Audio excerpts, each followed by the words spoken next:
I wanna be a producer with a hit show on Broadway. I wanna be a producer. Hello, Producer's Perspective podcast listeners. I am Ken Davenport. We are going to have some fun today. Yes. Hal Prince once said to me, kid, okay, he didn't say kid, but he did say, Ken, if you want a show to happen, get me to direct it. And what he was telling me was that if you get an A-list Broadway director, the money will come, the theater will come, everything will come, these shows will happen. And today, guess what? We have one of those Broadway A-list directors on this podcast. I'm sitting here across the table with Tony Award winner and occasional golfer, John Rando. Yes. Welcome, John. Thank you for that introduction. Yes. John made his directorial debut back in 2000 with a terrific production of The Dinner Party. But he really burst onto the scene with the very uniquely titled Urinetown, which won him that aforementioned Tony. After that, he went on to direct shows like The Wedding Singer, A Christmas Story, On the Town, which got another Tony nomination for him. And just a few weeks ago, he opened Penn Teller on Broadway to rave reviews, and I just tweeted that it recouped its investment today, so that's good news. It's very good news. I did not know that. I have a lot of happy producers. Yes, you do. I hope you are happy over in the Frankel office. I hope you got a nice recoupment bonus. I might. I don't know. I'm hoping. I think you do. I know your agent well. I have a feeling you do. And actually, I know his agent well because John is attached to a very exciting project called Getting the Band Back Together that some guy named Ken Davenport is bringing to Broadway. So, John, let's... Yes, Ken Davenport is bringing that to Broadway. Thank you, Ken Davenport, wherever you are. As soon as we get a theater. So, John, take us back. When did you get bit by the theater bug? How did this all happen? Well, yes. That's a good question because it was started as a junior high school kid who heard that the speech class in 7th grade would be a lot of fun and might be pretty easy. So I took that speech class, and we did a lot of improv, and it was a lot of fun. And I became a sort of an actor, and acted a lot in junior high school and in high school. And so that's when the theater bug bit. However, I didn't show any signs of swelling or anything like that outwardly because I kept telling my parents that I was going to go to law school. And I didn't do that. I didn't go to law school. I stayed in the theater. But I did study. So anyway, that's how it happened. Why not law school? Well, I really wanted to be a director. In high school, I really started to... I had a great drama teacher.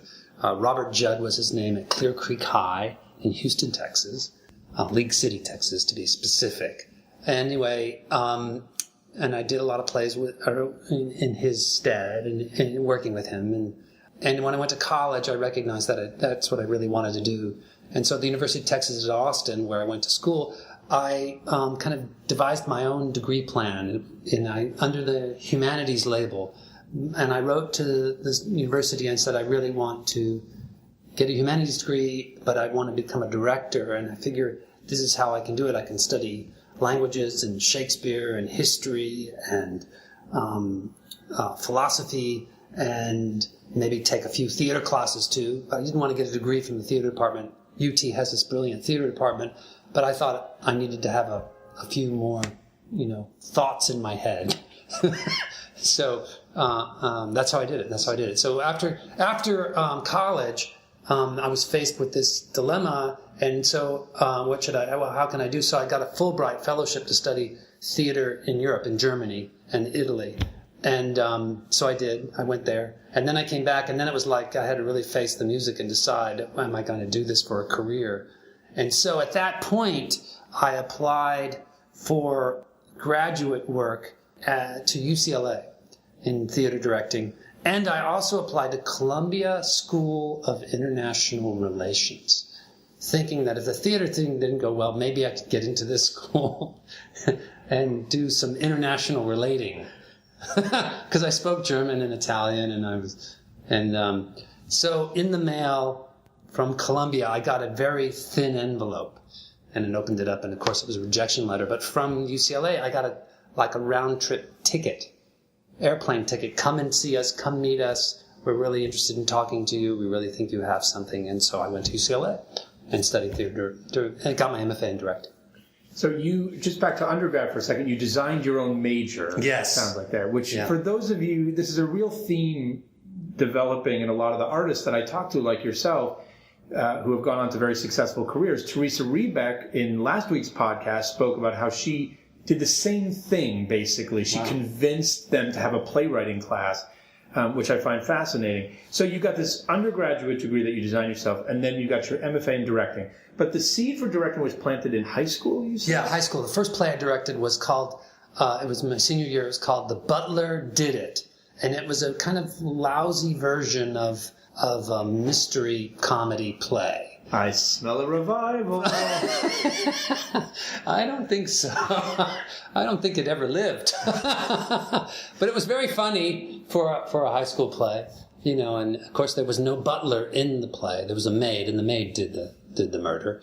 What was it about directing? You know, as high school students, most people want to be on the stage so they can show off to all their friends. What was it about directing that was very attractive to you, and that still is attractive to you? I love the craft of acting, and I find it as a director, I love actors. I love watching and working and trying to help solve the mystery of the scene, of the language, of the moment. So that's what I'm really into. So, and that's what I was into. So at that time, and as I went through college and into grad school, I started to realize what I really liked was the whole picture.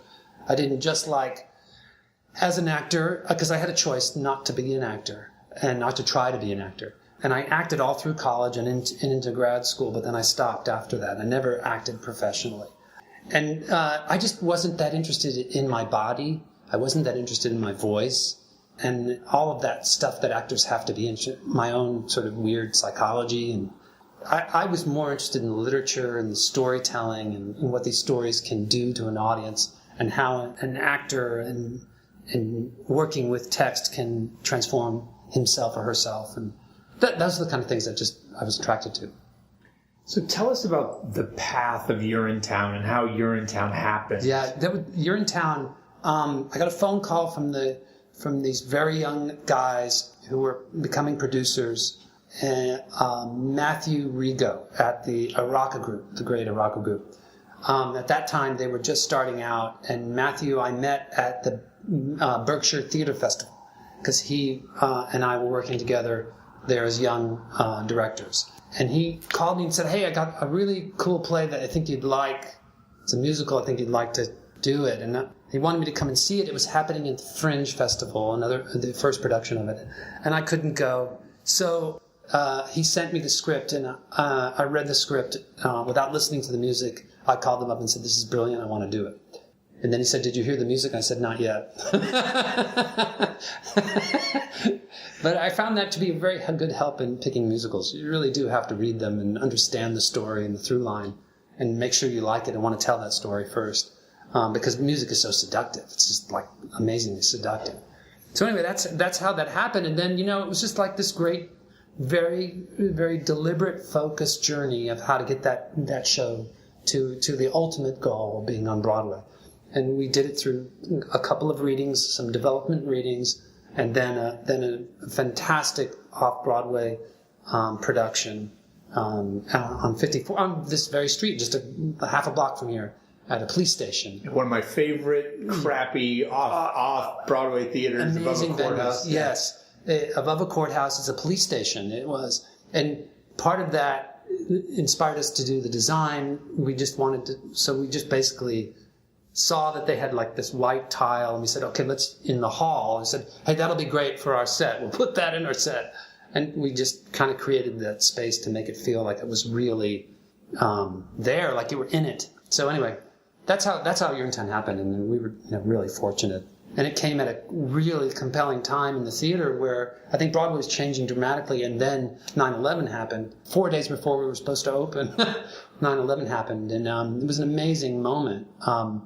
And so we had a delay. In fact, Broadway went dark for a few nights, And when we came back to perform, this is before we opened, we still had the opening night cake that we were supposed to eat. So when I made a speech before we started, just thanking the audience for actually coming to the theater, because, that was a pretty scary time, and invited them all to have cake after the show. We had the cake right in the lobby there once they finished. It was a good chocolate cake. When that show was done, when you read it, when you were doing it off Broadway, did you think, oh, we could get this to Broadway? This is a Broadway show. The goal was not... We kept saying, we need to be a thorn in Broadway's side. That's sort of what I kind of kept telling people. So we need to be a thorn in Broadway's side. And we need to be such a problem child that they don't know what to do, so they have to put us there. And so we created it. We created... There was no place for that show actually to be financially, commercially successful because of the size of it off-Broadway. It really couldn't... Off-Broadway couldn't sustain it. We knew that.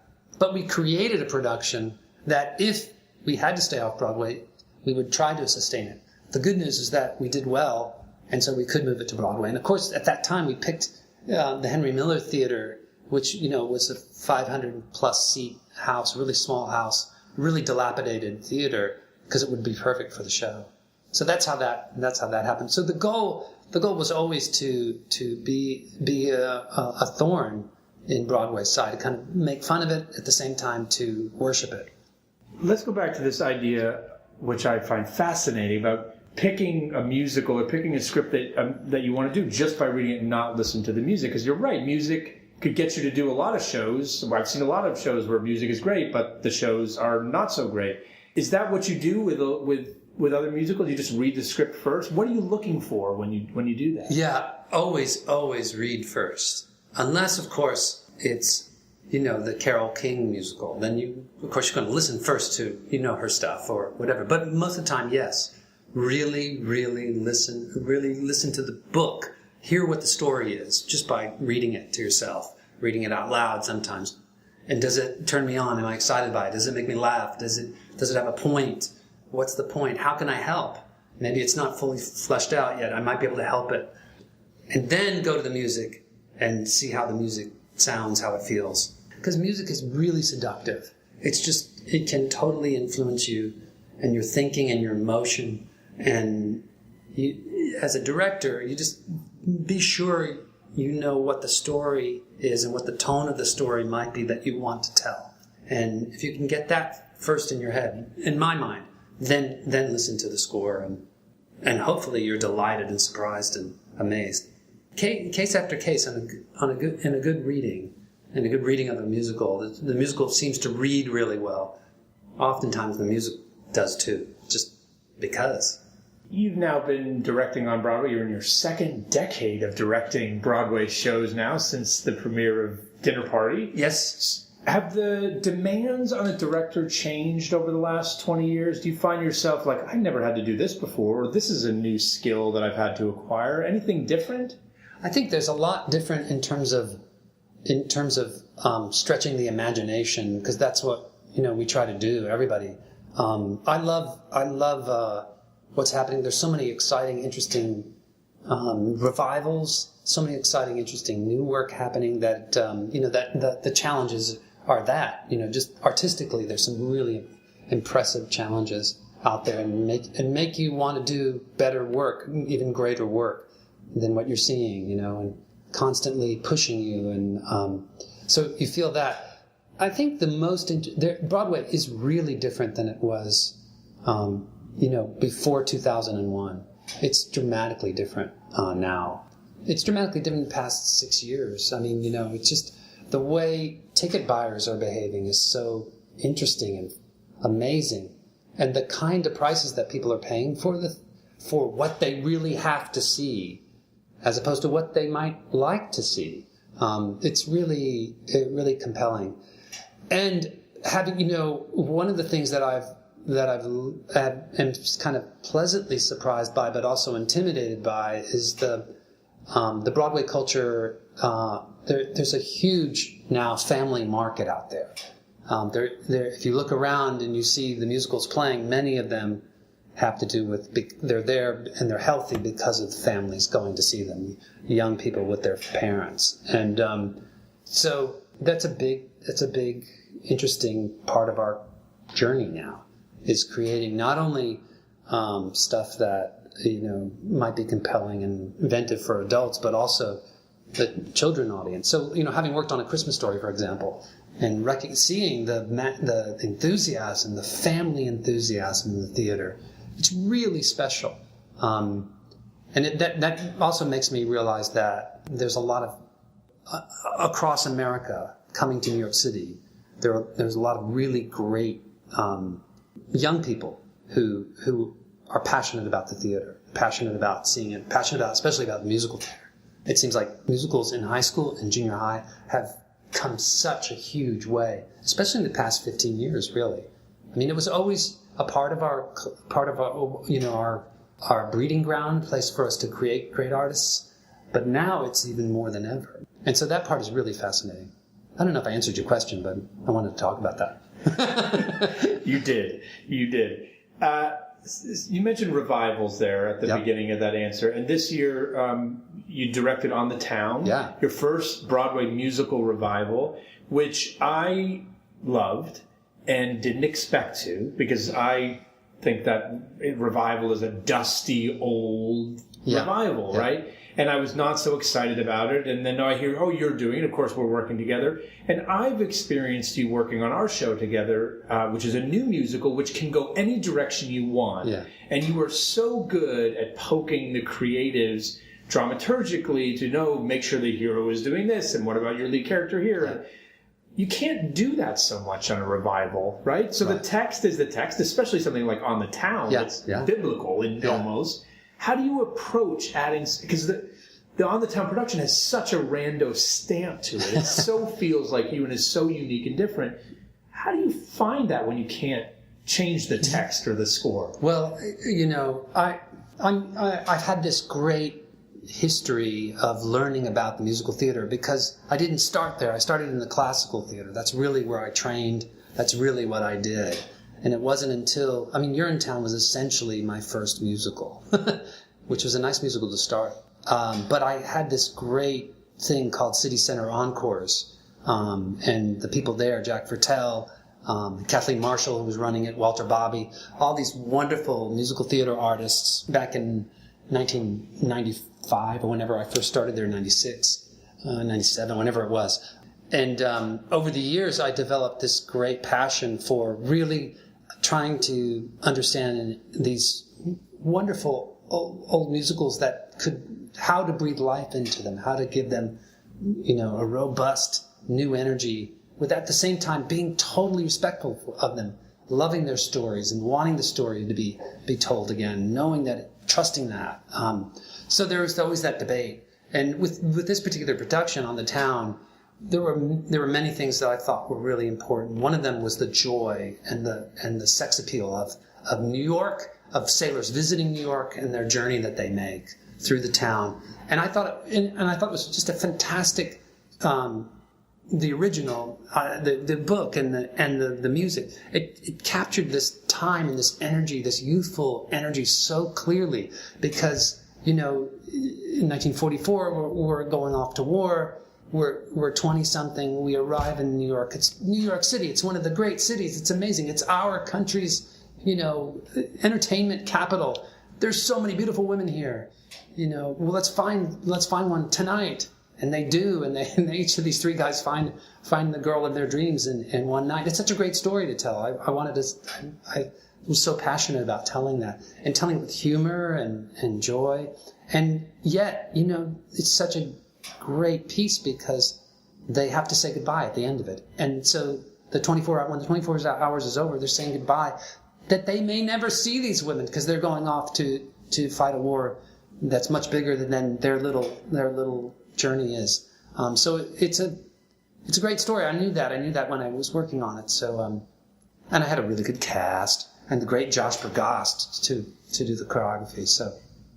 What kind of writers do you like to work with? So let's flip now to the new musical. How do you approach working with? You read something, you like it, you want to talk to the writers. How is that relationship? Or describe your perfect writer-director relationship. I love working with writers, and I love listening to them.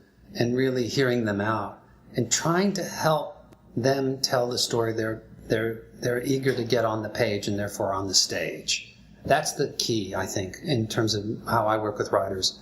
I love the process, but I also love helping as opposed to dictating, because I really try to shy away from that kind of language. Well, they have to say this here, or they have to do this there, and this has to happen. That kind of language would put me off as a director, and I have such real respect for writers, and because you're sitting there hoping they're going to come up with this very funny idea or this great line that's going to make your job a lot easier, and so you're kind of trying to encourage and nurture and reassure. A lot of times working with writers is just like, that's really good. That's really good. It's profound. It's really good. It does something. Keep going. Those kind of words are really important. In a musical especially, the collaboration is so complicated because you're not only dealing, of course, with the book writer, but often you're dealing with the lyricist separate from the book writer or as a team, and then you're dealing also with a composer. So helping the team create the same idea, the same thought, is really, really a fun job for a director. I love that job.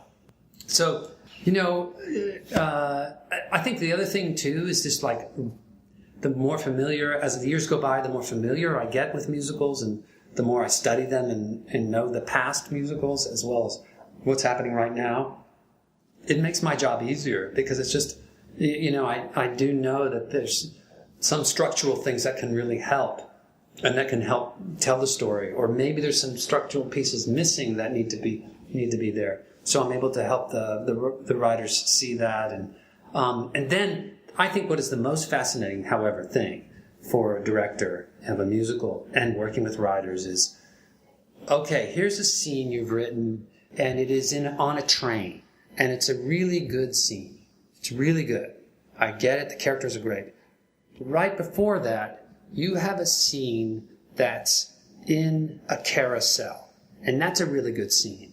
But there's nothing to get me from this carousel to this train, and that's a big journey. I have some issues. I don't know if I should. How am I going to make the scenery do what it needs to do? How am I going to? So maybe what we need to do is write a song that takes us through the carousel into the train and past it, or something like that. I think that sometimes it's really helpful to take writers sometimes through the questions that I ask about a script as a director in terms of how the story is unfolding in 3-dimension on the stage. And that helps them write, oh, I have a great idea. When she gets off the carousel, she's going to sing and the world will change behind her and will arrive on the train. Yes! And that writer writes the best song of the show suddenly. It doesn't always work like that, but you know what I'm getting at. It's that constructivist thinking that a director can bring that helps a writer continue to develop a script. One of the favorite exchanges that I've had with you developing, getting the band back together was we were talking about... Oh, God. Here it comes, John. Good, say it. We were talking about one of the lead character's love interest, the character of Danny. And you were saying, well, she just doesn't feel strong enough. We've got to get her to... we just have to have a song good enough so Idina Menzel would want to play it. and I looked at you going what? And you were like, well, isn't that what we want here? And of course you were talking about the strength of the character through Idina, but you also said, look, we want to attract actresses like Idina Menzel to do our show, which, again, what I love about what you do is you balance so much of the art and some of the commerce. Yeah. How important is that to a modern day director? Thank you. That's probably that gets right back to that earlier question in a way. Yes, the smell of the commercial is really also critical to wrestle with and grapple with as a director. It's very tricky because if you don't have, you listen to your producers and they're begging you for a star, but actually you may have already found the right people for it, and the producer agrees, and then we're both scratching our heads, what are we going to do, because we don't have a name, but we have this good company. Then you look at the project and you say, well, maybe the good news here is instead of 36 people and the star, we'll make it 24 people. So maybe we make the cast a little smaller. Maybe we conceive it in a different way visually that helps us lower the initial cost. And I've had you and I have had conversations about that. It's just like, how do we, I actually think that three-way conversation between the writer, director, and producer, or the writers per se, if it's a musical and there are 3 or 4 writers on it, but trying to solve the whole puzzle, trying to be creative, trying to be inventive, trying to tell an exciting story, at the same time not being obviously commercial and obviously so that you end up with something that feels soft or spongy and not electric. And then also, will the numbers work? Economically, will this work? How can we keep the show open? Those kind of questions. I just think that they really influence everything. They influence how you do things, how you design things, how you talk about them. So it's a great relationship. It's really fun. It's why we do our job, I think. So look, you've had a lot of success, but you've had some shows that haven't worked out as well. Happily, I've had some duds. Yes? Name one. Biggest dud? Biggest dud? Well, Dance of the Vampires, of course. Of course, Dance of the Vampires, of course. How do you deal with something like Dance of the Vampires when it doesn't work out? Obviously, you get into it thinking, this is well, I don't know about that either. Now we're getting to it. Well, that's actually, if you have a drink, we could talk about Dance of the Vampires. But I wear that badge with great honor and love. And that was a very difficult time in my life because my mother was dying during the previews. It was a real nightmare. It was horrible in terms of all the personal stuff that was going on, as well as trying to make the show work. And so, but your question really is about how to deal with the bumps along the way, and it's hard. It's hard. It's actually really tough. And you know what? I work a lot. Also, I work a lot that's not on Broadway. I do a lot of off-Broadway. I do a lot of regional theater. I really believe in the American regional theater. I think it's so important to the health of what we do. And frankly, a lot of times it's way better than what's happening on Broadway or in New York. Not always, but a lot of times.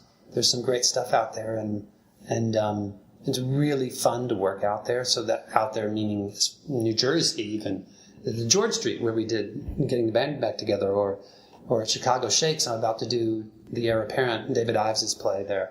So you just go back to work. You just keep working. When I was an assistant director, I remember I was an assistant director really, really close to Jack O'Brien. And he was running the Old Globe Theater in San Diego at the time. And they still do, they were doing 16 shows a year. And at one point, I remember overhearing a conversation with this brilliant managing director, Tom Hall, and it was a real honest conversation about the work. And we were working on a show. It was my first show with Jack that I was assisting, and it was a Terrence McNally play that bombed, that did terrible. It was called Up in Saratoga, and it was a fantastic rewrite, funny rewrite of a 19th century American comedy called Saratoga back then it was a big hit, but nobody knows it now. Anyway, I remember Jack turning to Tom Hall, and they were talking about losing and talking about having to deal with the fact that this wasn't going to be a success and what have you. He said, it's really hard to do 14 hits a year. We're really lucky to get 3 hits a year. We're really pushing our luck there. So, we do a lot of work, and we learn a lot from the plays that don't do so well. And that's definitely the case. I mean, that was like great lesson number 1 as an assistant director. It's like, okay, you want the professional theater? Here's what you need to know. 3 out of 14. 3 out of 14, And that's pretty good. That's like baseball averages, you know what I mean? And so, as long as you know that, presumably the people who are going to hire you know that as well. That doesn't always happen. But, sometimes it takes producers a little bit of time to come back to you and to say, maybe he's got it in this, on this one, or this one that we're doing, about to do. So, that's how you do it. Just keep going on. Just keep doing shows. We talked about your relationship with authors, the type of relationship you like to have. What about producers? Do you like when they're actively involved? Do you like them to write a check, sit back, or how do you like them to be involved with the shows? Yeah, I've worked with really very, very good producers.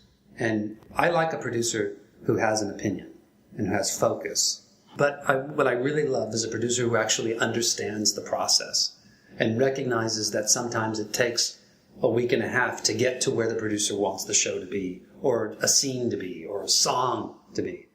That recognizes the whole entire process, understands it, and gives the director the playground and all the equipment in the playground needed to make the joyous event happen, the charm of a theatrical event happen. So I love producers that understand that.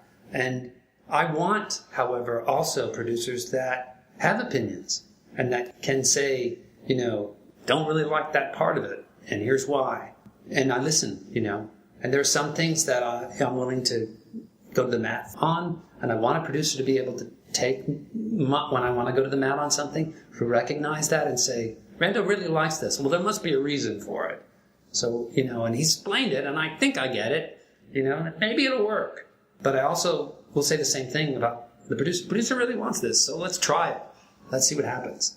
So I love a trusting relationship, an honest relationship. Like when we work together, I really love it because you come at me strong at times and I come right back at you with strong. And it's like, Ken's got an idea there. I got to help him. He's right. Damn it. Or he's not right at all. He's crazy. But, I love being able to be passionate about it and at the same time respectful and honest. I love producers that know how hard it is to do this stuff. To know how hard musical theater is. Okay, I'm going to ask a real shocking question now. A question that I haven't asked anyone else in the 30-something odd podcasts. You ready? Go. Serena Williams, the tennis star, was recently quoted saying this: "Tennis is a game, but family is forever." Now, I've met your wife. I hear you talk about your son all the time, a big soccer player, right? Yes. I've seen him. He had an injury last year. You were heartbroken about it because he's a big goalie, right? Yeah. Keeper, I should say. Keeper, yeah. What the question really is this, and I don't think we talk about this enough in this business that can really occupy 7 days of your life and every hour, waking minute of the day. How do you balance this obviously very important family life that you have and the demands of being a in-demand director and having multiple shows go on at the same time and always having to look for the next show? Before we started this podcast, you were like, I'm thinking about what's next. This may not happen, this might. Yeah. How do you balance your important family life with all this? Yeah, it's the best question. It's the best question because it's the most important question. When I was very young in high school and acting, and actually it was in the first year of college, and I was sitting on my bed playing my guitar. My mom walks into the room and she goes, you're not really thinking about doing that theater stuff for your career, are you? And I said to her, I just want to do what I love. And that's what happened. I did what I love. And then I recognized that I needed family. It was really important, part of my life. And really, actually, more important. So I learned to balance, and I'm still learning how to balance. In fact, right now, I'm thinking, I really want to go see On the Town tonight because I don't get to see it for a couple of weeks, and I want to see Megan Fairchild, who's leaving the show. I want to just thank her for her service and what have you. At the same time, I'm really eager to go home and just have dinner with my son and my wife because he's been at practice all week and we haven't had a dinner together. So inside, I'm really wrestling right now, and I'm going to go home and have dinner. And then maybe after dinner, and once the dishes are done, and once everything's cool, and then I may slip out and come back to see the show. You make it your priority because it keeps you sane, it keeps you focused, And you really care. And in bringing up Alex, my son, who's 14 now, he has no interest in the theater whatsoever, it's so remarkable. And it's very much like me. My dad was an aerospace engineer. He helped build a lunar module, and that's why we were in Texas. That's what we did down there. He was a pretty good aerospace engineer. He went on to help build the Skylab and then the space shuttle and then ultimately the space station before he died and retired. And I loved astronauts and space and all that as a boy, but I had really no desire to do it. And that's my son. He has no desire to be in the theater. And really, I had to beg him to come see Penn and Teller even. Of course, he totally loves Penn and Teller, and he thinks they're the coolest thing on earth now. But it's that way, and of course, he has no trouble getting me to one of his soccer matches. I can stand on the sideline and just totally lose myself and forget about everything that I have to do in the business world and just be a part of my family. And so that really is why you do it, I guess. It's not fun. The one thing that I do tell young directors who ask this question, and they do ask it, how do you have a family and do this career? And I basically said, I waited too long. Don't you wait so long. Start now. Do it now. And I do believe that. I actually, in hindsight, realized, oh, you know what? Kids are great. They're going to grow up. You're going to make it. It's going to be okay. You just need to do it. So. Okay, last question now. My genie question, we call it. Mm-hmm. I want you to imagine that the genie from Aladdin comes to one of your son's soccer matches and says, John, it's halftime. I was going to say intermission there. I almost said intermission. It's halftime. I want to talk to you. You've done such great things, and you pay attention to your son's soccer games, even though you got 17 shows running. I want to grant you one wish. One wish only. What is the one thing that drives you so nuts about Broadway, that makes you angry, that could keep you up at night, that could distract you from watching your son's soccer game? The one thing that really irritates you that you would ask this genie to wish away or to change with a snap of a finger, what would that one wish be? I think, wild question. I guess I wish... Oh, you know what I think? I think I would wish for some more theaters. Some more theaters. I wish New York City would build, if we're talking about Broadway, I wish New York City would build a few more theaters. It's strange, but in the success, the kind of unbelievable success of Broadway, even though some shows open and close and what have you, there's still so many waiting for theaters. And you have these shows that have been running for 20 plus years, and they're so wonderful, or 10 years, or whatever it is, they're so wonderful. But they prevent these other wonderful shows to find their spaces.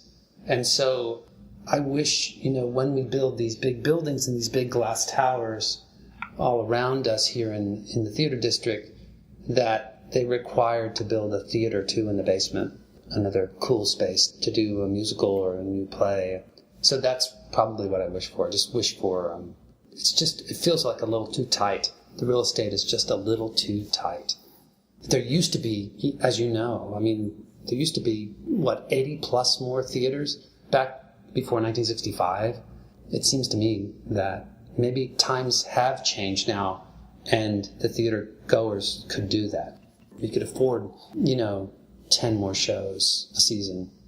The economy seems to be strong, and certainly New York City is such a wonderful tourist destination now. The tourists want to come, and what do they want to do when they come to New York? They want to see the Statue of Liberty, they want to see the Empire State Building, and they want to go to Broadway. And Broadway is on every single list of every tourist. At least one show, if not several. So, build us some more theaters, Genie. I want to thank John for taking time out of his day and wish him well as he goes to have dinner with his family. And to thank him for being here. He's a terrific director. He's a terrific guy. I appreciate you spending your time with us. Thanks to all of you for listening. I'm not sure who's going to be on next week's podcast, but it'll be someone exciting. Don't you worry. Tune in. Don't forget to subscribe. We'll see you then. Okay, guys, as promised, here it is. Megan McGinnis singing The Secret of Happiness from Daddy Longlegs. Enjoy.